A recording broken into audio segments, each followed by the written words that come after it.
તો મિત્રો આ છે મેથીના લાડુ, હેલ્થ માટે બેસ્ટ લાડુ, ડાયાબિટીસવાળા પણ ખાઈ શકે તેવા લાડુ, નાના મોટા બધા જ ખાઈ શકે.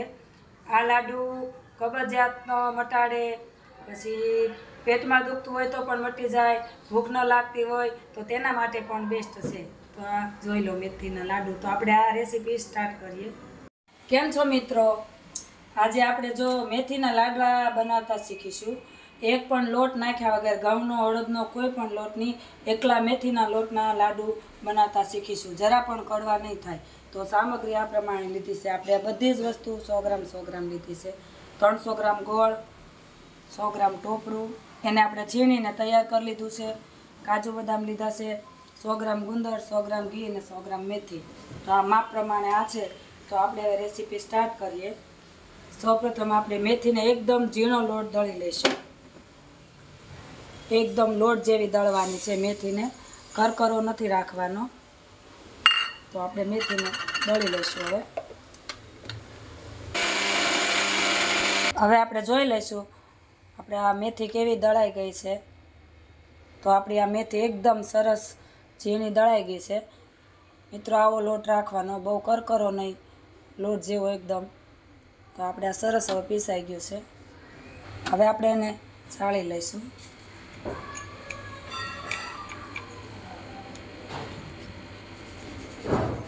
જો અંદર કણી રહેશે ને તો મોઢામાં આવશે તો કડવા લાગશે લાડુ, એટલે એકદમ ઝીણું દળી લેવાનું.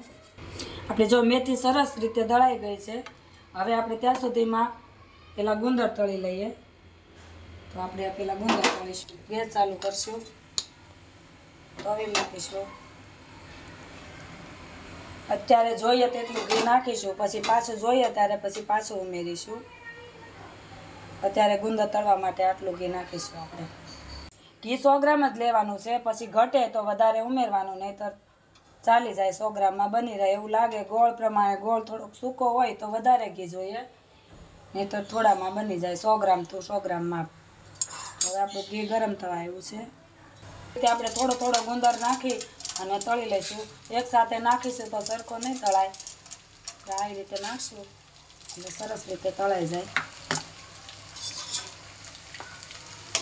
જો આપણો ગુંદર એકદમ ફૂલવા લાગ્યો છે. મિત્રો આ લાડવા શિયાળામાં ખૂબ જ ઉપયોગકારક છે. કમરનો દુખાવો હોય, સાંધાનો દુખાવો હોય તો આ એકલી મેથીના લાડુ તમે બનાવજો ક્યારેક ઘરે. જરા પણ કડવા નહીં થાય, એકદમ હેલ્ધી હોય છે. સવારમાં નરણા કોઠે એક લાડુ ખાઈ જવાનો એટલે આપણે સાંધાનો દુખાવો હોય, કમરનો દુખાવો હોય, કબજિયાત હોય, એ બધું સારું થઈ જતું હોય છે. જો હવે આપણો આ ગુંદર એકદમ તળાઈ ગયો છે. જો આમ એકદમ સરસ તળાઈ ગયો છે. હવે આપણે આગળ પ્રોસેસ કરશું. હવે આ ગોળ છે એ આની આ તવીમાં આપણે ગરમ કરી લઈશું. ગેસ ચાલુ કરશું. ગોળને પાયો નથી લાવવાનો, કંઈ પણ નથી કરવાનું. સહેજ ગરમ થાય એટલે આપણે ગેસને બંધ કરી દેવાનો છે. ખાલી આવી રીતના હલાવીને થોડો ગરમ થવા લાગે એટલે તરત આપણે ગેસ બંધ કરી દેવાનો છે. કાંઈ પાય બાય ચાસણી કાંઈ પણ નથી કરવાનું. મિત્રો બનાવજો ઘરે આ લાડુ, કેવા લાગે પછી કમેન્ટમાં લખજો. એકદમ હેલ્ધી લાડુ, છોકરાઓ પણ ખાઈ શકે, છોકરાઓને પણ કડવા નહીં લાગે, મોટાઓ ખાઈ શકે. તો ગોળો ગરમ થઈ ગયો છે. ઠરે ત્યાં સુધીમાં આપણે હવે આ થોડાક કાજુ બદામ છીણી લઈશું.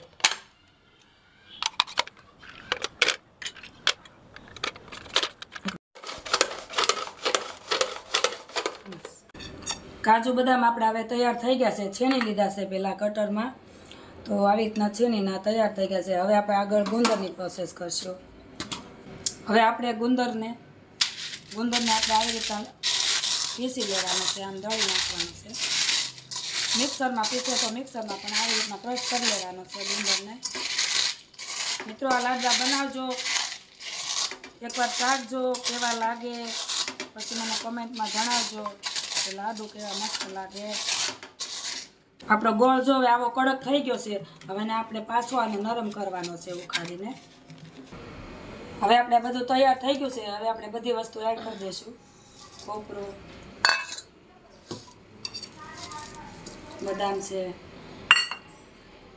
કાજુ છે આમાં મિત્રો તમે અખરોટ પિસ્તા બધું નાખી શકો, પણ અમે નથી નાખ્યા. આપણે ગોળ જે ગરમ કર્યો હતો એને ફરીવાર પાછો હાથથી મસળી નાખ્યો છે, તો ગોળ આ રીતના ઢીલો થાય એટલે મસળી નાખવાનો. આપણે રોજ ગોળ પાપડી ખાતા હોય, ગુંદર પાક ખાતા હોય, પણ આ અલગ જ લાડવા છે, શરીર માટે ખૂબ જ હેલ્ધી છે. તમે ક્યારેક બનાવજો, કેવા લાગે. આ લાડુ ખાવાથી આપણું સ્વાસ્થ્ય પણ સરસ રહે છે.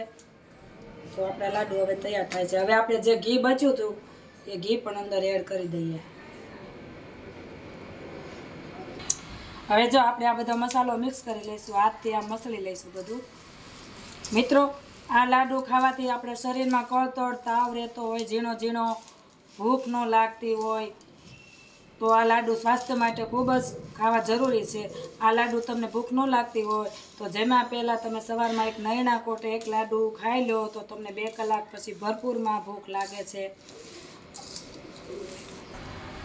હવે આપણે સરસ રીતે બધું મિક્સ થઈ ગયું છે. હવે આપણે મેથી એડ કરીશું. આપણે આટલી 100 ગ્રામ મેથી એડ કરી દીધી છે.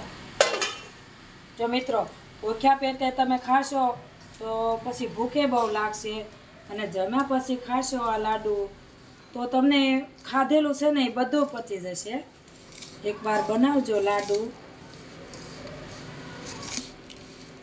ધીમે ધીમે હવે મિક્સ કરીને આપણે હવે લાડુ બનાવશું.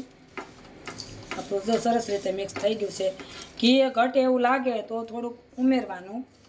100 ગ્રામ તો 100 ગ્રામ ઘી થઈ રહે, પણ થોડું એવું લાગે તો થોડું ઘણું આપણે એવું લાગે તો ઉમેરશું હમણાં. તો આપણે બધું મિક્સ થઈ ગયું છે. હવે લાડુ બનાવીશું. જો મિત્રો લાડુ આટલો જ વાળવાનો, બહુ મોટો નહીં. સવારે નાના કોઠે એક જ ખાવાનો. આ લાડુના તમને ફાયદા તમે અંદર કીધા છે, જણાવ્યા છે. આ લાડુ ખાવાથી એટલા ફાયદા થાય છે.